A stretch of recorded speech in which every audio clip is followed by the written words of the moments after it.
से सुनो, बॉक्स के अंदर क्या है उससे कोई लेना देना नहीं है, ठीक है, बॉक्स के अंदर क्या है उससे मतलब नहीं है। लेकिन यार ये बहुत भारी बॉक्स है, 100 kg का बॉक्स है, तुम जाओ और इस पे फोर्स लगाओ और इसको यहां से डिस्प्लेस करके यहां रख दो।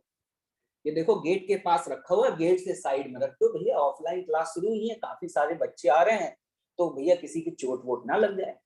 बिल्लू ने कहा ये सर बहुत आसान काम है, मैं अभी जाता हूँ रख देता हूँ, आपने तो पढ़ाया फोर्स लगाएंगे तो एक्सेलरेशन आ जाएगा, तो मैं डिस्प्लेस कर दूंगा। मैंने कहा जाओ बिल्लू बेटा। बिल्लू भैया गए, सुनिएगा, आनंद लीजिएगा। बिल्लू ने क्या किया, इसके ऊपर फोर्स लगाया, ये रहा आपका बिल्लू। बिल्लू ने पूरी जान लगा के फोर्स लगाया, तब जाकर के इस पे कितना फोर्स लगा पाए, 10 न्यूटन। अब बिल्लू ने जैसे ही फोर्स लगाया उसने देखा यार ब्लॉक चल ही नहीं रहा। बिल्लू एकदम से नाराज हुआ। बिल्लू ने कहा कि यार सर ने तो हमको ये सिखाया था कि अगर किसी ब्लॉक पर, मान लो इसका फ्री बॉडी डायग्राम अगर इस तरीके से मैं बनाऊं, बिल्लू नाराज हो रहा है, सुनिएगा। बिल्लू कह रहा है कि सर आपने तो इसका मतलब मुझे फिजिक्स सही सिखाई नहीं। मैंने कहा क्यों बेटा, कि देखो सर मैंने फोर्स लगाया 10 न्यूटन, तो मेरे हिसाब से इसके पास एक्सेलरेशन होना चाहिए क्योंकि F बराबर ma होता है। मैंने बिल्लू से पूछा कि F बराबर ma में जो F होता है वो क्या होता है। बिल्लू ने कहा वो नेट फोर्स होता है। क्या बोला उसने, नेट फोर्स होता है। तो मैंने कहा क्या तुम श्योर हो ये नेट फोर्स है। उसने कहा हाँ मैं श्योर हूं। मैंने कहा अगर तुम श्योर हो तो न्यूटन सर गलत है, क्योंकि फिर तो न्यूटन की सेकंड लॉ गलत हो जाएगी। लेकिन न्यूटन सर गलत नहीं हो सकते, अपना उनका वर्चस्व है, फिजिक्स के धुरंधर आदमी रहे हैं। तो हमने कहा बिल्लू कहीं ना कहीं कुछ तो गड़बड़ हो रही है। इस पे 10 न्यूटन का फोर्स लगाया, लेकिन भाई ये चल नहीं रहा, ये रेस्ट पर है, मतलब इसका एक्सेलरेशन जीरो है। एक्सेलरेशन जीरो मतलब नेट फोर्स जीरो है। तो मैंने कहा बिल्लू गारंटी है तुम्हारे वाले फोर्स को कैंसिल करने के लिए यहां सरफेस से भी पीछे एक फोर्स लग रहा है इस डायरेक्शन में, और ये फोर्स का गारंटी है कि जो मैग्नीट्यूड है वो 10 न्यूटन ही होगा। क्या ये बात समझ पा रहे हैं आप लोग, तभी तो ऐसा संभव हो सकता है कि इसका एक्सेलरेशन जीरो हो। बिल्लू नाराज हो गया कि सर इस फोर्स के बारे में तो आपने पहले पढ़ाया ही नहीं था हमको। हमने कहा बिल्लू एनएलएम पढ़ रहे थे, ध्यान से सुने। अब फ्रिक्शन पढ़ रहे हैं, मतलब जरूरी नहीं है कि अगर आपने किसी पे फोर्स लगाया तो वो चल ही दे, क्योंकि जब हम F बराबर ma लगाते हैं तो F आपके द्वारा लगाया गया फोर्स होता है या नेट फोर्स होता है, वो नेट फोर्स होता है। अगर तुम इस ब्लॉक को ध्यान से देखो तो तुमने 10 न्यूटन लगाया, लेकिन तुम्हारे फोर्स को अपोज करने के लिए यहाँ फ्रिक्शन पीछे लग रहा है। और ये आपने अपने जीवन में देखा भी है भाई, ये रियल लाइफ में आपने देखा है, कोई हैवी सा बक्सा रखा हो और तुम उस पर फोर्स लगाओ, क्या एकदम से चलना शुरू हो जाता है क्या, नहीं होता भाई।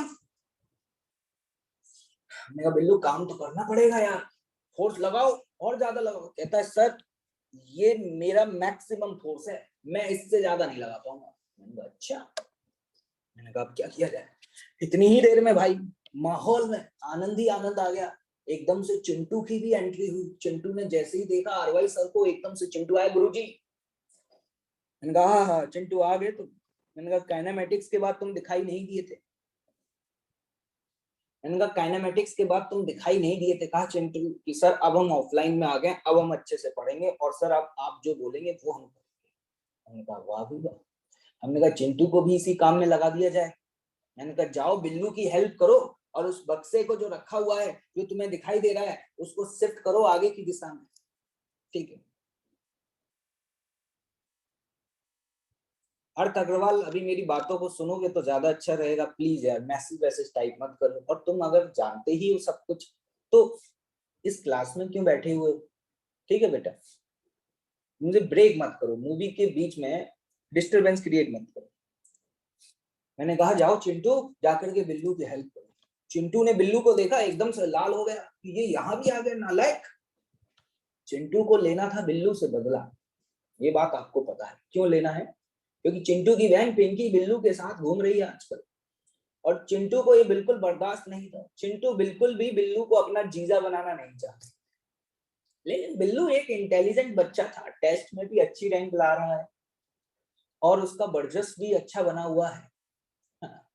लेकिन जो पिंकी है, अब पिंकी तो भैया बिल्लू का साथ दे रही है, भाई का साथ छोड़ चुकी है। वो तुमने देखा था पिछली बार जो मूवी चली थी सूडो फोर्स में, क्योंकि बिल्लू ने रीडिंग सही बताई थी वेइंग मशीन। तो चिंटू को एक बात तो समझ में आ गई कि अगर इसको हराना है तो ताकत के बल पर तो नहीं हराया जा सकता। इसको हराने का एक ही तरीका है कि मुझे अपने आप को ये प्रूफ करना पड़ेगा कि मैं भी बहुत इंटेलिजेंट हूं, मैं भी बहुत इंटेलिजेंट हूं। तो जरा ध्यान से सुनिएगा। तो चिंटू ने कहा चलिए बिल्लू का साथ देते हैं। बिल्लू भाई, अब चिंटू ने सोचा कि देखो, किसी से बदला लेने के दो तरीके होते हैं। एक तरीका तो ये है कि तुरंत जाकर के उस पर अटैक मार दो। दूसरा तरीका ये है कि पहले उसको अपना दोस्त बनाओ, उसको ये बिलीव दिलाओ कि मैं तेरा बहुत खास आदमी हूं, और उसके बाद में उसके साथ गद्दारी कर दो। ऐसा किया। तो चिंटू के दिमाग में एक बहुत बड़ी कहानी चल रही थी। तो चिंटू ने क्या किया कि चल बिल्लू भाई, आरवाई सर ने बोला है तो मैं भी तुम्हारी मदद करवा देता हूं, मैं भी इस पे फोर्स लगाता। तो चिंटू भी फोर्स लगा रहे हैं और बिल्लू भी फोर्स लगा रहे हैं। ये दोनों फोर्स लगा रहे हैं। दोनों ने मिलकर के इसके ऊपर जो फोर्स लगाया, वो फोर्स लगाया कितना, 20 न्यूटन। कितना फोर्स लगाया, 20 न्यूटन। भाई साहब, ये ब्लॉक जो है वो टस से मस नहीं हो रहा।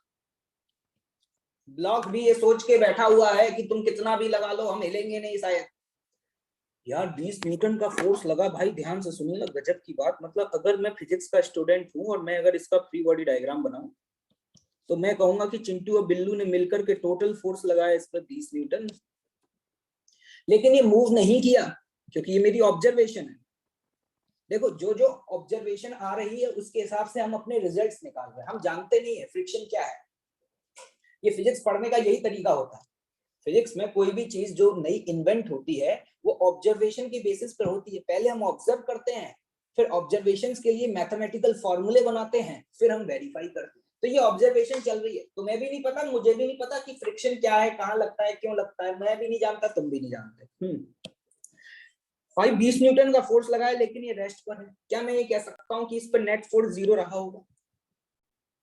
और अगर नेट फोर्स 0 है तो क्या भाइयों मैं ये बोल सकता हूँ, गारंटी है कि यहाँ सरफेस से इस पर फोर्स लग रहा होगा पीछे की दिशा में? और सरफेस जो पीछे की दिशा में फोर्स लगाएगी, उसी का नाम है फ्रिक्शन। उसी का नाम क्या है, फ्रिक्शन। क्या मैं अभी आपसे पूछूं यार फ्रिक्शन का मैग्नीट्यूड क्या होगा, तो आप कहोगे कि फ्रिक्शन का मैग्नीट्यूड 20 न्यूटन होगा। फ्रिक्शन का मैग्नीट्यूड गारंटी से 20 न्यूटन होगा, क्योंकि ये पार्टिकल जो है वो रेस्ट पर है। दोनों फोर्स लगा रहे हैं। यार बड़ा ही गजब हो रहा है। पहले फ्रिक्शन की वैल्यू 10 थी, फिर 20 हो गई। इसका मतलब यहाँ देख करके एक बात समझ में आ रही है कि ये ब्लॉक रेस्ट पर है। हम जितना फोर्स लगाएंगे, सुनिएगा ध्यान से, हम जितना फोर्स लगाएंगे फ्रिक्शन भी उतना ही लग रहा है। मतलब फ्रिक्शन की वैल्यू बढ़ती जा रही है। मतलब ये कुछ अलग तरीके का फोर्स है। पहले फ्रिक्शन 10, अब फ्रिक्शन 20। क्या तुमने ऐसा कोई फोर्स देखा है भाई? नहीं देखा। हमने जो फोर्स mg देखा था, कांस्टेंट होता था भाई, नॉर्मल लगता था, वो कांस्टेंट होता था। यहाँ तो हम देख रहे हैं कि ये फोर्स जो है वो चेंज ही होता जा रहा है। ये जो फोर्स है वो तो चेंज ही होता जा रहा है। मतलब यहाँ पर आज ये जो सरफेस है, ये वाली सरफेस हमने आज तक यही पढ़ा था कि सिर्फ ये नॉर्मल फोर्स लगाती है। लेकिन आज हमें एक और बात समझ में आ रही है, नहीं नहीं, ये जो सरफेस है ये एक और फोर्स लगा सकती है अलोंग द सरफेस। और जो फोर्स अलोंग द सरफेस लग रहा है, उसी का नाम हमने क्या रख दिया है, फ्रिक्शन रख दिया है। उसी का नाम क्या रख दिया है हमने, फ्रिक्शन रख दिया है। देखिए भैया, मैंने जो काम दिया है वो टास्क पूरा तो नहीं हुआ। 20 न्यूटन का फोर्स लग गया, फिर भी ये ब्लॉक टस से मस नहीं हुआ। लेकिन चलाना है, ये कसम खाई हुई है। क्योंकि आरवाई सर की रिस्पेक्ट बहुत करते थे चिंटू और बिल्लू। तो इतनी ही देर में क्या हुआ कि पिंकी भी गुजर रही थी। तो पिंकी को एकदम से बिल्लू ने आवाज दी, अरे पिंकी इधर आओ, हमारी थोड़ी मदद करो। पिंकी भी आ गई। पिंकी को बोला कि जरा हमारे साथ जरा इस पर फोर्स लगाओ। अब पिंकी क्या था कि थोड़ा सा, उन्होंने कहा हम तुम्हारा साथ तो दे देंगे, लेकिन हम इतना फोर्स नहीं लगा पाएंगे तुम्हारी बराबर, 10 न्यूटन का नहीं लगा पाएंगे। तो पिंकी को बोला कि तुम जितना लगा पाओ उतना लगाओ यार, तुम काहे को टेंशन ले रही हो। तो जरा ध्यान से सुनिएगा भाई। अब कौन कौन फोर्स लगा रहा है, माहौल देख रहे हैं आप, चिंटू भी है, पिंकी भी है।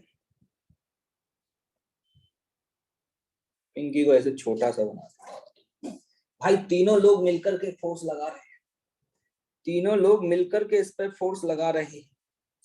और जैसे ही तीनों ने मिलकर के फोर्स लगाया तो मान लो इस समय जो इस पर फोर्स लगा वो कितना लगा, 22 न्यूटन। पिंकी ने कितना फोर्स लगाया होगा, पिंकी ने भी फोर्स लगाया 2 न्यूटन। जैसे ही पिंकी ने 2 न्यूटन का फोर्स लगाया भाई साहब चमत्कार हो गए। क्या हुआ, एकदम से ये ब्लॉक मूव करना शुरू कर दिया, एकदम से ये ब्लॉक मूव करना शुरू कर दिया और इसके पास जो एक्सेलरेशन था वो a1 आ गया। अब मैं ये कहूंगा कि अगर अब मैं इसकी फ्री बॉडी डायग्राम बनाऊं तो क्या तुम मुझे बता सकते हो इक्वेशन क्या लिखोगे। तीनों ने मिलकर के इस पर फोर्स लगाया कितना, 22 न्यूटन। नीचे से फ्रिक्शन कितना लगा भाई, पता नहीं। क्या मैं अभी फ्रिक्शन को 22 बोल सकता हूँ क्या, क्या मैं अभी फ्रिक्शन को 22 बोल सकता हूँ क्या, नहीं, मुझे वैल्यू नहीं पता तो मैंने उसको F1 लिख दिया। क्या लिख दिया, F1। और मान लीजिए इसका एक्सेलरेशन a1 आ गया तो मैं इक्वेशन क्या लिखूंगा, आगे वाला फोर्स माइनस पीछे वाला फोर्स बराबर m इंटू a1। अगर मुझे एक्सेलरेशन पता होगा तो क्या मैं फ्रिक्शन निकाल पाऊंगा, अगर मुझे एक्सेलरेशन पता होगा तो क्या मैं फ्रिक्शन निकाल पाऊंगा, बिल्कुल निकाल पाएंगे। ठीक है, अश्विन सिंह, मुझे लग रहा है आप बहुत ज्यादा इंटेलिजेंट हैं फ्रिक्शन में, इसलिए बड़े बड़े टर्म्स यूज कर रहे हैं, कहानी का आनंद लें। ठीक है, मुझे भी पता है आपको बहुत कुछ आता है, लेकिन मुझे आपसे ज्यादा आता है ना भाई। चलिए भाई आगे बढ़ते हैं, माहौल बना रहना चाहिए, मूवी चल रही है भाई। देखिए तीनों लोग फोर्स लगा रहे हैं, भाई भी है, बहन भी है और बॉयफ्रेंड भी है। तीनों लोग फोर्स लगाते हैं, जैसे ही इस ब्लॉक के ऊपर भैया ये ब्लॉक चलना शुरू कर देता है, ये ब्लॉक चलना शुरू कर देता है। अब भैया पिंकी जो थी वो थक गई थोड़ा सा, पिंकी थक गई और पिंकी ने कहा अब हम जा रहे हैं, हम थक गए। पिंकी ने करी गद्दारी और पिंकी चढ़ी गई छोड़कर। मतलब ये जो ब्लॉक था ये बस थोड़ा आगे तक ही पहुंच पाया था, पहुंचाना तो इस ब्लॉक को यहां तक था, लेकिन यहीं पर पिंकी एकदम से छोड़ करके भाग गई।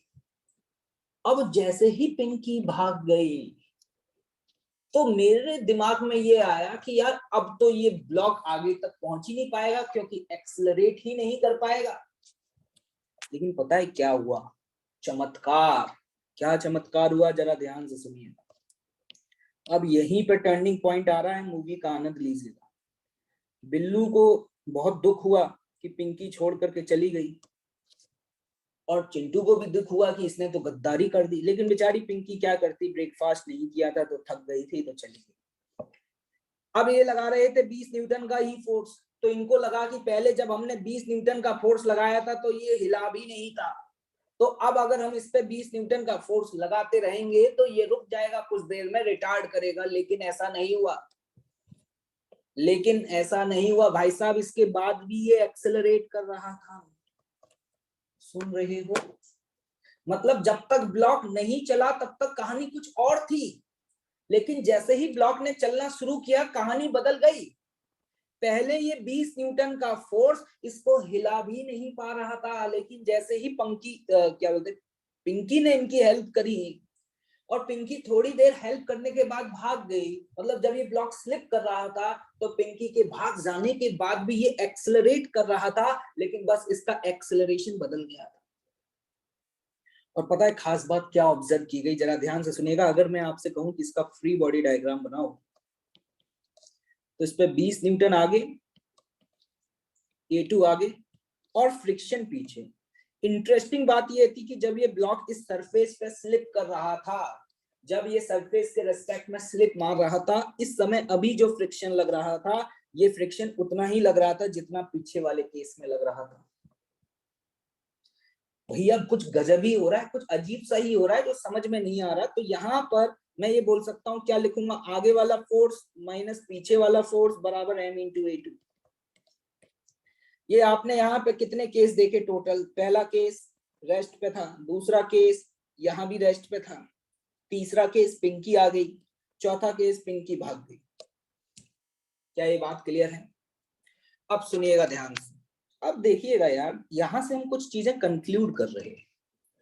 हमें एक बात समझ में आई कि जब तक ब्लॉक रुका हुआ था, या हम ये कह सकते हैं जब तक ब्लॉक उस सरफेस के रिस्पेक्ट में स्लिप नहीं कर रहा था, तब तक फ्रिक्शन उतना लग रहा था जितना हमने फोर्स लगाया था।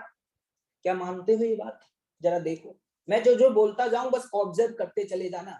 तुमने लगाया 10, पीछे लगा 10, जब तुमने 20 लगाया तो भी ये मूव नहीं किया। इसका मतलब ये है कि 20 से कम लगाते तो भी मूव नहीं करता। तो तुम 10 की बजाय अगर 15 न्यूटन का फोर्स लगाते तो फ्रिक्शन कितना लगता? 10 न्यूटन की बजाय अगर 15 न्यूटन का फोर्स लगाते तो फ्रिक्शन कितना लगता? क्या मैं बोल सकता हूं 15 ही लगता? क्योंकि भैया 20 न्यूटन तक चला ही नहीं है। मतलब अगर तुम्हारे द्वारा लगाया गया फोर्स 20 न्यूटन से कम है तो कोई माई का लाल इस ब्लॉक को हिला नहीं पाएगा। इसका मतलब फ्रिक्शन की वैल्यू कांस्टेंट है या चेंज हो रही है? फ्रिक्शन की वैल्यू कांस्टेंट है या चेंज हो रही है? क्या वो चेंज हो रही है? मतलब फ्रिक्शन एक ऐसा फोर्स है जो एक तरीके से वेरिएबल है, मतलब वेरी करता रहा जा रहा है जब तक ये रेस्ट पर है, जब तक ये रेस्ट पर है। लेकिन जैसे ही एक बार ये चलना शुरू हुआ तो कहानी कुछ बदल गई। जब ये ब्लॉक चल रहा था उस समय अब जो फ्रिक्शन लग रहा है उस फ्रिक्शन की वैल्यू कांस्टेंट हो गई है। देखो पहले 22 न्यूटन का फोर्स था तब भी फ्रिक्शन क्या F1 है? जब 20 न्यूटन का फोर्स था क्या तब भी फ्रिक्शन F1 है? मतलब जैसे ही इसने एक बार चलना शुरू किया फ्रिक्शन की वैल्यू कांस्टेंट हो गई। मतलब पहले फ्रिक्शन की वैल्यू चेंज हो रही थी, बाद में फ्रिक्शन की वैल्यू कांस्टेंट हो गई। क्या ये दो बातें समझ आई?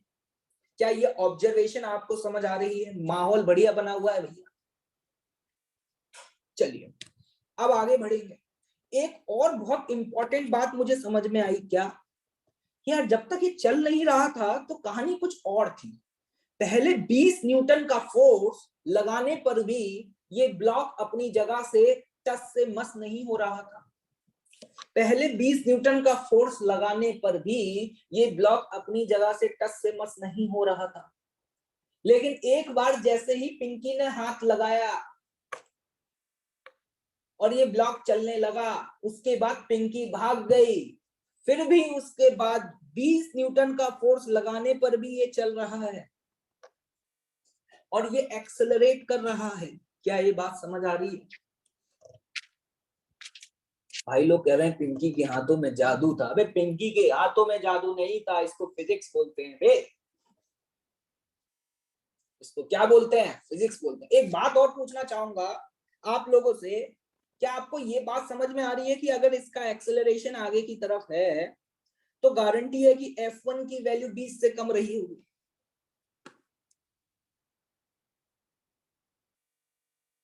अभी हम सिर्फ कहानियां समझ रहे हैं, इसके पीछे रीजन क्या है, सब क्यों हो रहा है, कैसे हो रहा है, इन सब की बातें नहीं कर रहे। सारी चीजें समझ आएंगी, पूरा 1 घंटा लगेगा। कितना टाइम लगेगा? पूरा 1 घंटा लगेगा।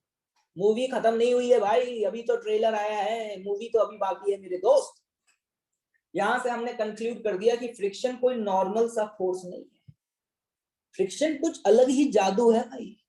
पहले फ्रिक्शन की वैल्यू बढ़ रही थी, फिर फ्रिक्शन की वैल्यू कांस्टेंट हो गई। पहले 20 न्यूटन का फोर्स लगाने पर भी ये ब्लॉक टस से मस नहीं हो रहा था, और बाद में 20 न्यूटन का फोर्स जब ये चलने लगा तो इवन 20 न्यूटन का फोर्स भी इसको एक्सेलरेट कर पा रहा है।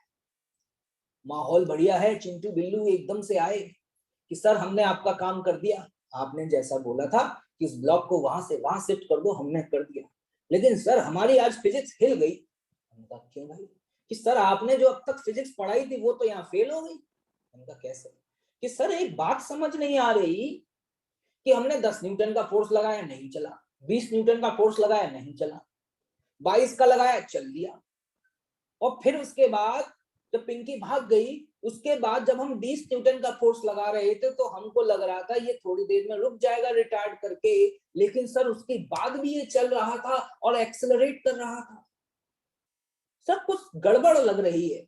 या तो आपने हमें गलत पढ़ाया है या फिर फ्रिक्शन कुछ अजीब तरीके का फोर्स है। मैंने कहा बस यही तो मैं सिखाने जा रहा हूं। मैंने कहा चलो आओ बेटा क्लास में एंटर करो, अब तुम्हें बताएंगे कि फ्रिक्शन किस तरीके का जादू कर रहा है और फ्रिक्शन किस तरीके से अपने आप को चेंज करता है। तो देखिए ये कहानी याद रखिएगा, ये कहानी आपको सुनाई गई थी। कुछ देर बाद इस कहानी को दोबारा से कनेक्ट करेंगे। अब इस कहानी के अगले एपिसोड की तरफ बढ़ रहे हैं, ठीक है।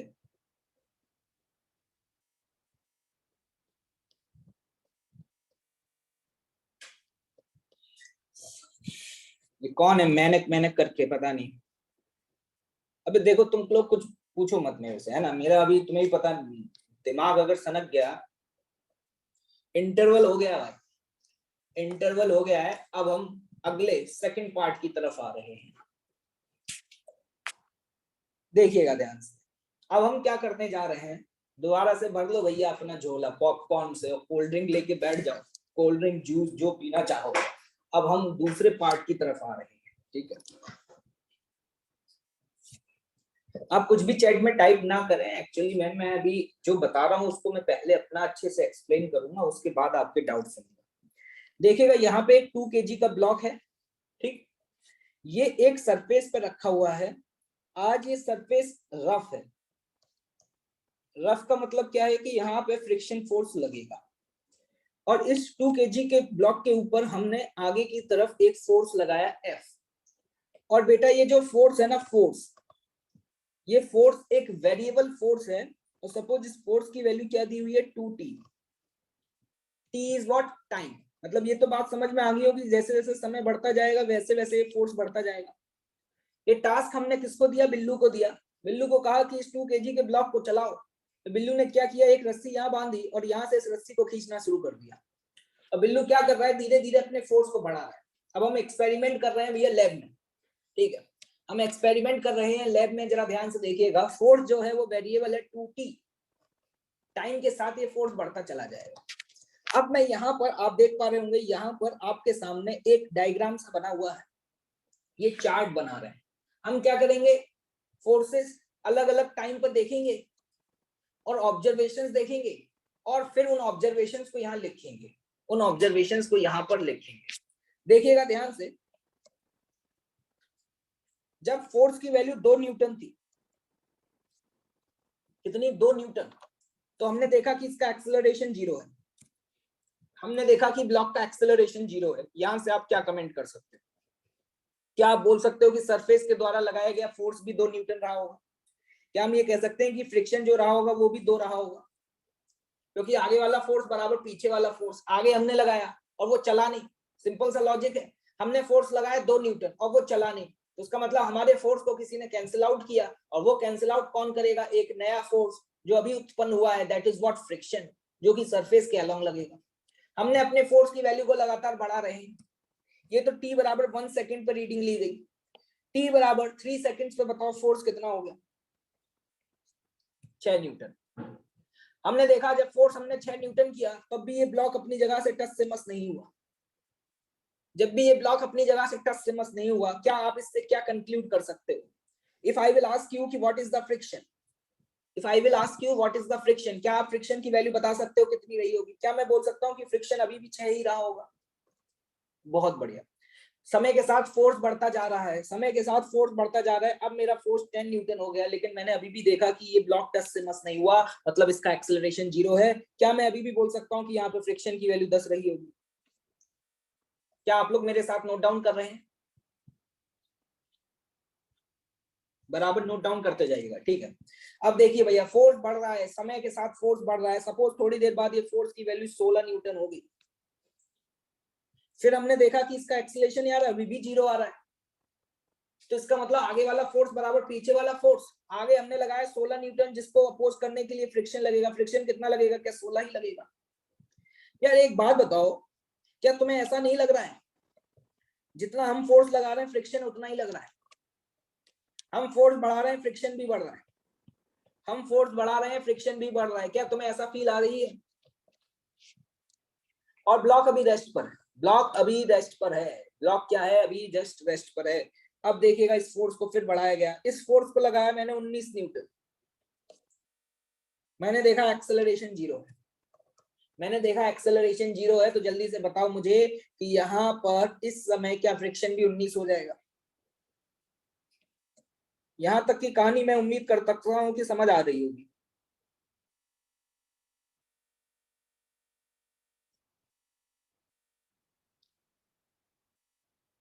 इस चार्ट को थोड़ा सा और बड़ा कर लेते हैं, ये वो पकौड़े वाली चार्ट नहीं है, ठीक है। देखिएगा ध्यान से, ये देखो भाई कितने पढ़े लिखे लोग हैं। दक्ष कह रहा है सर 19 तो हो ही नहीं सकता। क्यों बेटा, टाइम की वैल्यू इंटीजर ही होती है क्या? 1 2 3। यार ये कौन से स्कूल से पढ़े थे? क्या टाइम की वैल्यू 9.5 सेकंड्स नहीं हो सकती क्या? ओ माय गॉड, मारो यार मारो, मुझे नहीं, इसको मारो पकड़ के। कौन है ये लोग? क्या कह रहा है कि सर 19 तो हो ही नहीं सकता। वाह बेटे वाह, तालियां बजाएं एक बार सभी लोग एक बार। भाई मूवीज के बीच में ऐसे ऐसे माहौल बनाने वाले लोग बहुत हैं, सलूट है ऐसे लोगों को। कह रहे हैं कि सर टाइम तो इंटीजर होता है। कौन से स्कूल में पढ़े थे बेटा? उस प्रिंसिपल से हमको मिलवाना, मैडम हो तो जरूर मिलवा देना। चलिए आगे बढ़ते हैं, बहुत तेजस्वी लोग। अब देखिएगा इस फोर्स की वैल्यू बढ़ रही है धीरे धीरे, तो ध्यान से देखिएगा ये फोर्स 19.999999 जितने 9 लगा पाओ उतने लगा दिए। इतना हुआ तो भी मैंने देखा कि एक्सेलरेशन 0 है, तो भी मैंने देखा एक्सेलरेशन 0 है। क्या मुझे बता सकते हो इस समय फ्रिक्शन कितना लग रहा होगा? क्या हम कह सकते हैं कि 19.999 जितने 9 हो जोड़ लेना, कितने 1 2 3 4 5 6 7 8, क्या इतना फ्रिक्शन लग रहा हो? क्या भाई हो आज तक अभी तक देख करके तुम्हें क्या बात समझ आ रही है? जल्दी बताओ, क्या ये ब्लॉक चला है अभी कि रुका हुआ है? ये वही वाली कहानी है, उससे अगर आप कनेक्ट कर पा रहे हो तो आपको शायद समझ आ रहा होगा। 20 न्यूटन तक तो ब्लॉक टच से मस भी नहीं हुआ था। 20 न्यूटन से पहले तो ये ब्लॉक टच से मस भी नहीं हुआ था। लेकिन अब ध्यान से देखना, जैसे ही ये फोर्स 20.00000001 हुआ, तुम जितने जीरो लगाना चाहो उतने जीरो लगा लो, 1 हुआ तो एकदम से एक चमत्कार हुआ। पता है क्या चमत्कार हुआ? कि इसका एक्सेलरेशन आ गया नॉट इक्वल टू 0। इसका एक्सेलरेशन आ गया not equal to 0। If I will ask you कि अभी फ्रिक्शन कितना लग रहा होगा, हम कहेंगे कि फ्रिक्शन हम डायरेक्टली देख करके नहीं बता सकते, क्योंकि हम फ्रिक्शन तभी बता पाएंगे जब हमें एक्सेलरेशन पता होगा। पता नहीं कुछ लोग फ्रिक्शन बता भी रहे हैं। फ्रिक्शन बताना है तो ऐसी तो लिखोगे, आगे वाला फोर्स माइनस पीछे वाला फोर्स बराबर m इंटू ए। तो एक्सेलरेशन पता होगा तो फ्रिक्शन की वैल्यू बता पाएंगे। मैंने कहा कि फ्रिक्शन पता नहीं कितना है, लेकिन जो भी वैल्यू आ रही थी वो सपोज F1 आ रही, कितनी आ रही है भाई? वो F1 आ रही है। अब इस फोर्स को बढ़ाया गया, ये फोर्स 21 कर दिया। अब इस ब्लॉक का जो एक्सेलरेशन है वो भी अभी नॉट इक्वल टू 0 आ रहा था, लेकिन ऑब्जर्वेशन क्या थी? अभी फ्रिक्शन की वैल्यू कांस्टेंट हो, अभी फ्रिक्शन की वैल्यू कांस्टेंट हो गई। और कितना लग रहा था फ्रिक्शन इसके बारे में हमें नहीं पता, लेकिन अभी जो फ्रिक्शन लग रहा था इसको F1 बोल दिया। फिर इसके बाद हम फोर्स को बढ़ाते चले गए, हमने कर दिया 25 न्यूटन। तो अभी भी फ्रिक्शन कितना लग रहा था? F1। ये ऑब्जर्वेशन है बेटा। और अभी भी एक्सेलरेशन क्या आ रहा था? Not equal to 0।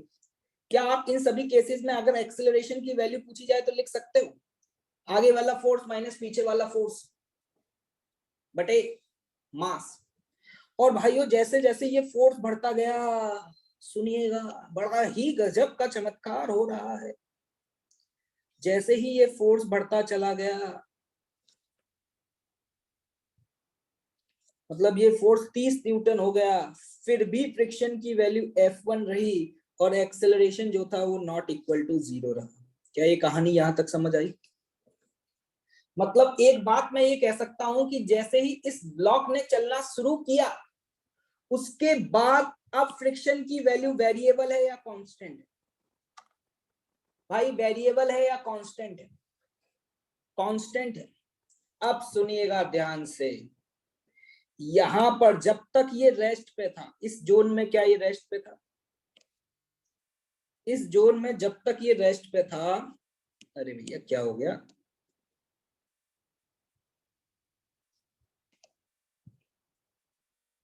ये इस जोन में जब तक ये रेस्ट पे था, उस समय जो फ्रिक्शन लग रहा था, पता है उसको क्या बोला जाता है? उसको बोला जाता है स्टैटिक फ्रिक्शन। स्टैटिक, स्टैटिक से नाम आपको समझ में आ रहा होगा। स्टैटिक का मतलब है कि ब्लॉक जिस सरफेस के ऊपर भी रखा हुआ है उस सरफेस के रिस्पेक्ट में स्लिप नहीं कर रहा। स्टैटिक का मतलब है कि सरफेस के रिस्पेक्ट में स्लाइड नहीं कर रहा या स्लिप नहीं कर रहा। उस समय जो फ्रिक्शन लगता है उसको क्या बोला जाता है? Static friction. उसको क्या बोला जाता है बेटा? Static friction. क्या स्टैटिक फ्रिक्शन की वैल्यू कांस्टेंट है? क्या स्टैटिक फ्रिक्शन की वैल्यू कांस्टेंट है? नहीं। आई विल आस्क यू कि स्टैटिक फ्रिक्शन इज कांस्टेंट और वेरिएबल। आप क्या जवाब देंगे? क्या स्टैटिक फ्रिक्शन कांस्टेंट है या वेरिएबल है? वेरिएबल है। बहुत अच्छे। दूसरा इंपॉर्टेंट बात, जैसे ही ये ब्लॉक चलने लगा, आप यहां देख पा रहे होंगे इस पूरे जोर में ये ब्लॉक चल रहा है। क्या चल रहा है भाइयों? जब ये चल रहा था मतलब जिस सरफेस के ऊपर रखा हुआ है उस सरफेस के रेस्पेक्ट में स्लिप कर रहा है। क्या कर रहा है? स्लिप कर रहा है या स्लाइड कर रहा है। उस समय जो फ्रिक्शन लगेगा उस फ्रिक्शन का नाम पता है क्या है? Kinetic friction. अब मैं आपसे एक सवाल पूछूं कि काइनेटिक फ्रिक्शन की वैल्यू कांस्टेंट है या वेरिएबल है? जल्दी बताएं। देखो F1 की वैल्यू क्या होगी ये तो हम बाद में चर्चा करेंगे, इस पे फोकस मत करो। जो पूछा जा रहा है बस उसका जवाब दो। क्या काइनेटिक फ्रिक्शन एक कांस्टेंट फोर्स है? बहुत बढ़िया। काइनेटिक फ्रिक्शन कब लगता है? अगर आपसे कोई पूछ ले, ये सवाल आपसे कोई पूछ ले कि काइनेटिक फ्रिक्शन कब लगता है तो आप क्या बोलेंगे? ये नहीं बोलेंगे when body is in motion. बोलने का तरीका सीखो, फिजिक्स के स्टूडेंट हो। ये ऐसे बोलोगे तो गड़बड़ हो जाएगी आगे जाकर के। ये बोलो कि जब वो बॉडी उस सरफेस जिस पर रखी हुई है उसके रेस्पेक्ट में क्या कर रही है? स्लाइड कर रही है। क्या कर रही है बेटा? स्लाइड कर रही है या कह सकते हैं स्लिप कर रही है। उस समय लगता है फ्रिक्शन। आज के बाद अगर मैं आपसे पूछूं काइनेटिक फ्रिक्शन कब लगता है तो ये मत बोलना कि जब बॉडी मोशन में हो। अगर ये बोलोगे तो गलत है, क्योंकि आगे जाकर के तुम्हें बहुत सारे एग्जांपल ऐसे दिखाऊंगा। लेकिन क्या बोलोगे? काइनेटिक फ्रिक्शन कब लगता है? जब एक बॉडी दूसरी बॉडी के ऊपर जिस पर रखी हुई है उसके रिस्पेक्ट में क्या कर रही है? स्लिप कर रही है या फिर हम कह सकते हैं स्लाइड कर रही है। क्या काइनेटिक फ्रिक्शन की वैल्यू कांस्टेंट है? बहुत अच्छे। क्या स्टैटिक फ्रिक्शन की वैल्यू कांस्टेंट है? क्या स्टैटिक फ्रिक्शन की वैल्यू कांस्टेंट है भाई? नहीं भाई, ये कांस्टेंट नहीं है, ये वेरिएबल है। अब देखिएगा ध्यान से, एक्सपेरिमेंटली सुनिएगा ध्यान से, जो बोल रहा हूं वो सुनिएगा ध्यान से। एक्सपेरिमेंटली ये ऑब्जर्व किया गया कि जो स्टैटिक फ्रिक्शन है ना उसकी मैक्सिमम वैल्यू, कौन सी वैल्यू? मैक्सिमम वैल्यू जो है वो प्रोपोर्शनल होती है नॉर्मल फोर्स। ये नॉर्मल फोर्स कौन लगा रहा है? सरफेस जो लगा रही है। ये ऑब्जर्वेशन है, ये लॉ है, लॉ। इसका कोई मैथमेटिकल प्रूफ नहीं है कि स्टैटिक फ्रिक्शन की मैक्सिमम वैल्यू किसके प्रोपोर्शनल होती है? नॉर्मल कांटेक्ट फोर्स के। अगर इस प्रोपोर्शनलिटी साइन को हटाएं तो पता है स्टैटिक फ्रिक्शन की मैक्सिमम वैल्यू होती है, लिखिएगा ध्यान से, म्यू एस इंटू एन। अब आप सोच रहे होंगे कि सर यहाँ पे ये म्यू एस क्या है? तो म्यू एस को बोला जाता है क्या? Coefficient of static friction. N क्या है? Normal contact force. जल्दी से नोट डाउन करें फिर मैं बताऊंगा ये सारी चीजें क्या है। तुम्हें लग रहा होगा ये क्या होने लग गया एकदम से मूवी के बीच में। लिख लो जल्दी से पहले। इसी को एफ एस मैक्स का एक और नाम होता है, एफ एस मैक्स को लिख लेना, क्या बोला जाएगा इसको?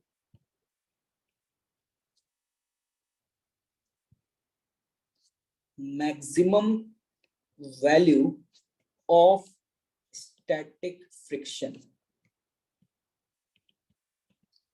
इसको पता है क्या बोला जाता है? फिजिक्स की लैंग्वेज में इसका एक और नाम होता है, इसी को बोला जाता है लिमिटिंग फ्रिक्शन।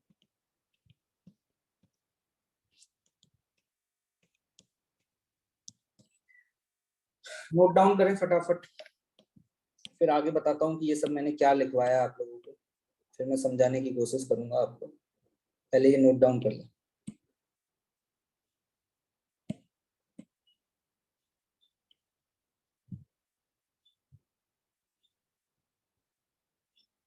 डन।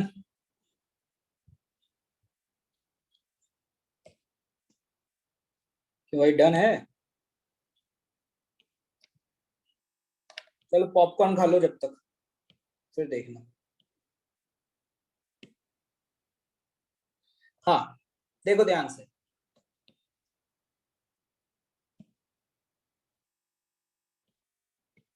ये ऑब्जर्व किया गया कि स्टैटिक फ्रिक्शन की मैक्सिमम वैल्यू, एक्सपेरिमेंटल ऑब्जर्वेशंस है, कैलकुलेशन है कि उसकी मैक्सिमम वैल्यू क्या होती है, म्यूएस इंटू एन। म्यूएस जो है वो होता है कोफिशिएंट ऑफ स्टैटिक फ्रिक्शन। अब तुम कहोगे सर ये कौन डिसाइड करता है, ये क्या नया कबूतर आ गया है यहाँ पर, ये तो हमने पहले कभी कबूतर देखा ही नहीं है। मैंने कहा बिल्कुल नहीं देखा होगा, ऑब्वियस सी बात है। ये जो म्यूएस है, वो म्यूएस दो सरफेस की प्रॉपर्टीज होती है एक्चुअली में। ये कौन डिसाइड करता है, ये डिसाइड करता है वो सरफेस जो कांटेक्ट में है।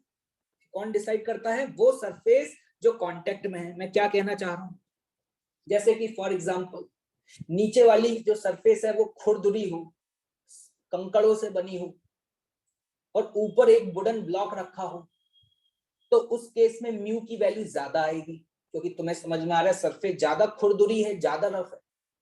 वहीं पे मान लो नीचे वाली जो सरफेस है वो आइस का ब्लॉक है, क्या है, आइस का ब्लॉक है, और उसके ऊपर वुडन रखी हो, तो उस केस में म्यू की वैल्यू कम हो जाएगी।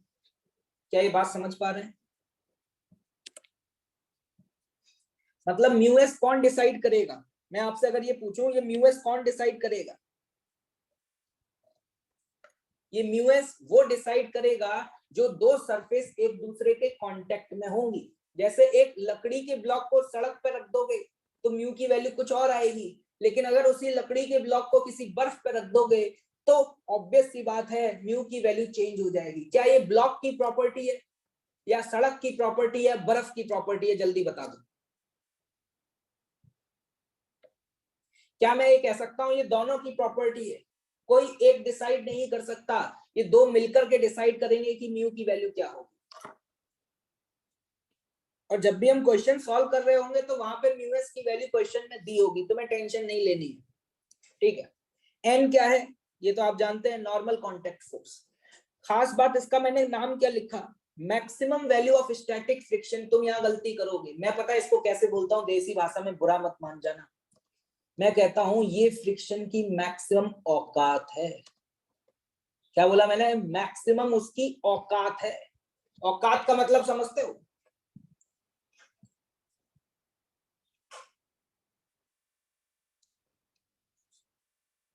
औकात का मतलब है ये उसकी मैक्सिमम कैपेसिटी है, इससे ज्यादा नहीं लग सकता। पूरी जी जान लगा देगा तो इतना लग पाएगा, इससे ज्यादा नहीं लग पाएगा। अब मैं आपसे ये पूछ रहा हूं कि क्या स्टैटिक फ्रिक्शन इसके बराबर होता है, तो आप क्या बोलोगे, नहीं सर, स्टैटिक फ्रिक्शन जो है जिसको एफएस बोल सकता हूं वो इन दो वैल्यूज के बीच में लाई करेगा, 0 से लेकर के ये। क्या ये आपको समझ में आया? क्या स्टैटिक फ्रिक्शन कांस्टेंट था क्या?